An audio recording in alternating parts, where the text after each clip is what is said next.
Hi there, I'm Diane Evans at PhotoFluent. Welcome to our live show this week. And it is going to be an especially good one. This week, I'm going to start the conversation with a question to you. When you travel, do you schedule your photos? Well, first of all, do you schedule your photos or do you just kind of take your camera around and snap away? If you schedule them, do you schedule around the perfect light? Golden hours, they say. So right after sunrise, like from sunrise and then the next hour. Right before sunset, right? The time right around sunrise, sunset are the golden hours. Is that when you schedule your photos because you want perfect photos in perfect light, which probably means you also carry a tripod because the light is a little lower during those times, so you can't really handhold very well. So that's my question. First of all, do you schedule your outings, we'll say, when you travel around the light? And it's okay if you say yes, because there are some that it's very important to them.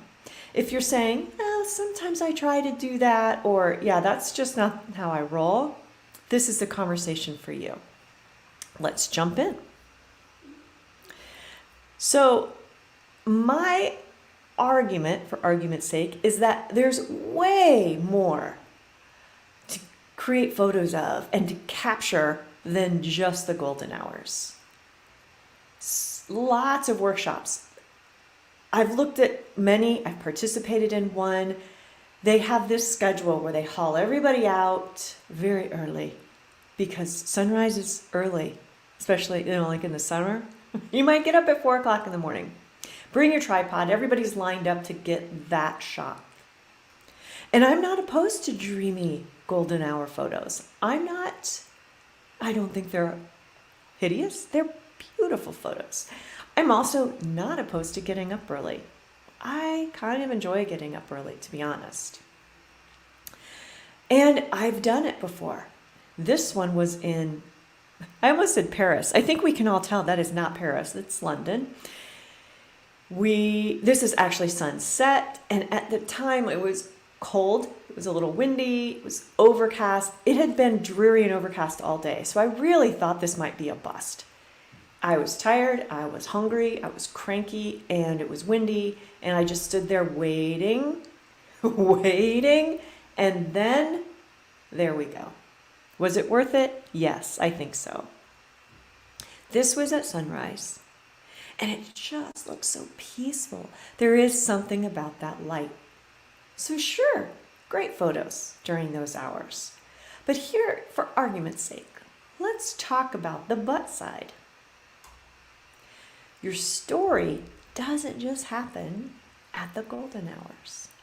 And if you're on vacation, if you're on a trip, if you're on a 3-month or a year sabbatical somewhere, you want to tell your story through photos, right?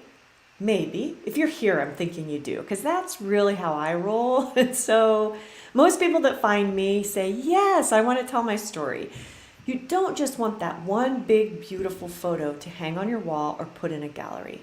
Oh, sure, we all want that big, beautiful photo, and you can get that too. But you also want to fill in the cracks with your story. This, for example, was a trip that I went on with my sister and her family. So there was my sister, Chris, her husband, Dave, and 2 teenagers, Catherine and Ben. And we met in Paris, and then we took the train to Colmar, France, and then here to Switzerland, and this is Gruyere.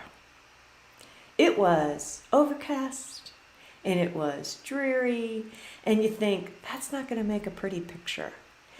And in the old days, I'd think, that's not a good enough picture. It's not going to be wall-worthy. I had this image in my mind that it had to be wall-worthy to be able to make it worth the effort, I guess. But now, every detail you capture is worthwhile because it adds to your collection of memories and to your story.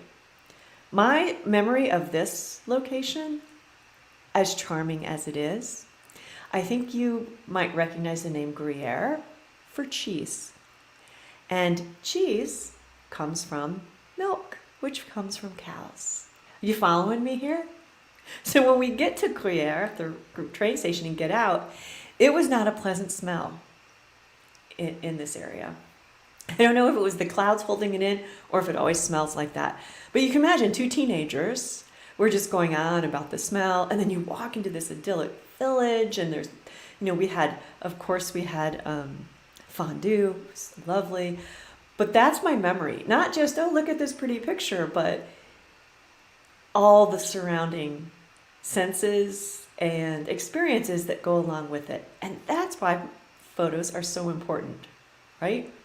This one, I doubt that it'll be in the Museum of Modern Art somewhere, but this is the street that my husband Neil and I rode our bikes down every day to go to French class when we lived in Toulouse for a year. Every day for 2 weeks, we ride our bike down, and one of those arches, we would turn right, go under, and there was our school. And we would sit there and try so hard, and we'd get out and our brains would be exhausted. And no, I still don't speak French. This was in Colmar on that trip with my sister and her family. It was during the middle of the day, and that's when most of my photos are made, and probably yours too, if I'm not overstepping here.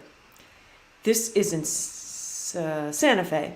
I was going to say Taos, but this was in Santa Fe. Again, smack dab in the middle of the day.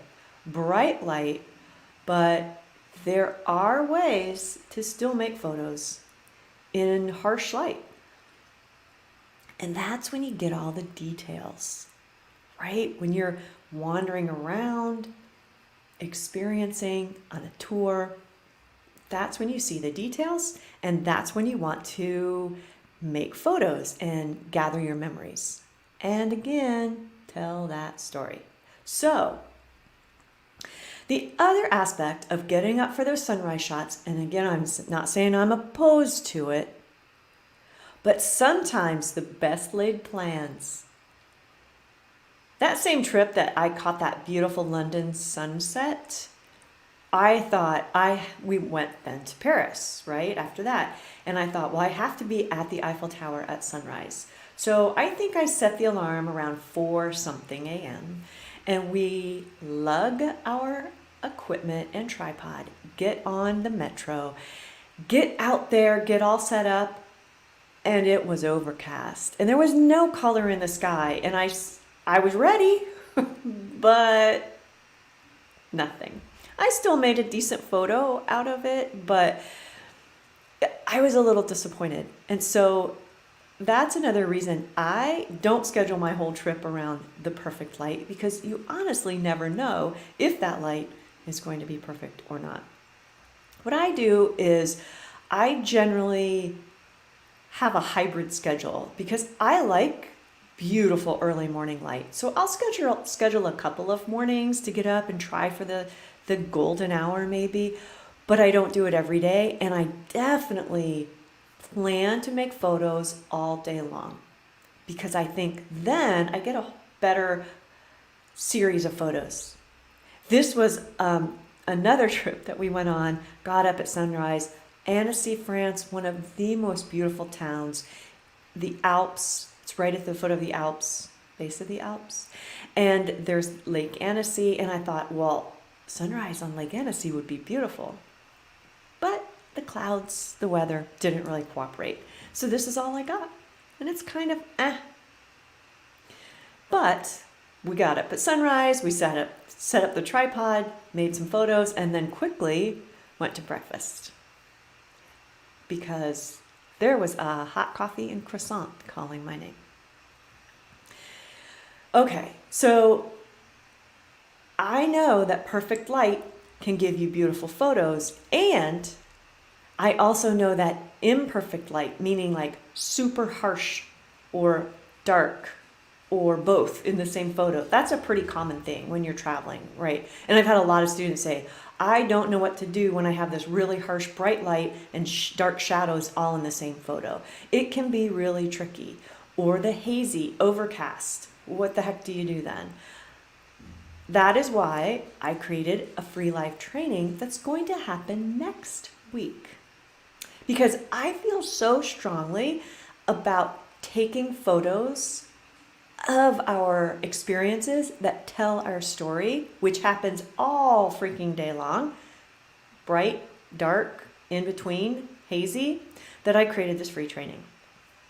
It is Tell Your Story with Amazing Photos in Any Light. Sign up at bephotofluent.com/light. And here are a few of the things. We're going to talk about techniques that you can use with that tricky light, mistakes to avoid, because I think techniques are one thing, but mistakes are a whole nother. Like you learn the techniques and think, why is this not working? Because you're still making some of those mistakes. And some simple strategies that I recommend that will help you create that series of photos in whatever light you're given. Because when you plan this beautiful trip, you're kind of at the mercy of the weather. You know, no matter what time of year you plan it, you don't know what it's going to do. So sign up again at bephotofluent.com/light to grab your seat. It will be happening next Wednesday at 12 noon Pacific time. I point here like this is Pacific time. Got that? And if you can't join live, it's good to join live because it's one of those things for me. I always think, oh yeah, I'm going to go live. And then, oh, I'll catch that later. And then I never do. Never. I always think I'm going to watch that later, and I don't. So come live to make sure you watch it. It's a good one.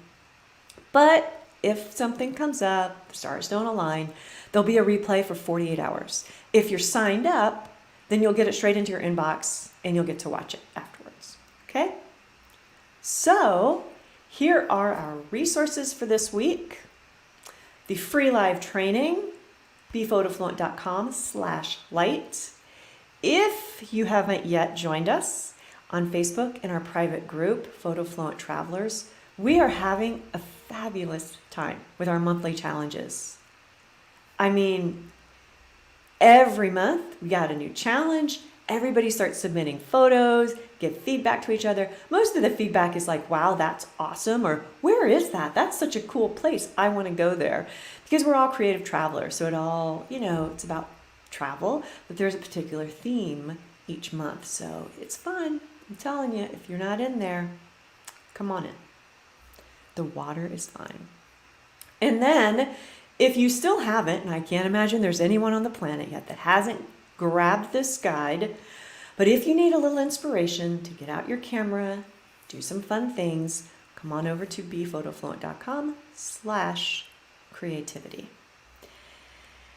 And I hope to see you next week at the live training. If you have any questions at all, if you're watching this on YouTube, make sure to subscribe so you get every update. And pop in the comments, ask questions. Or the other comment I'd love to hear is, how do you travel?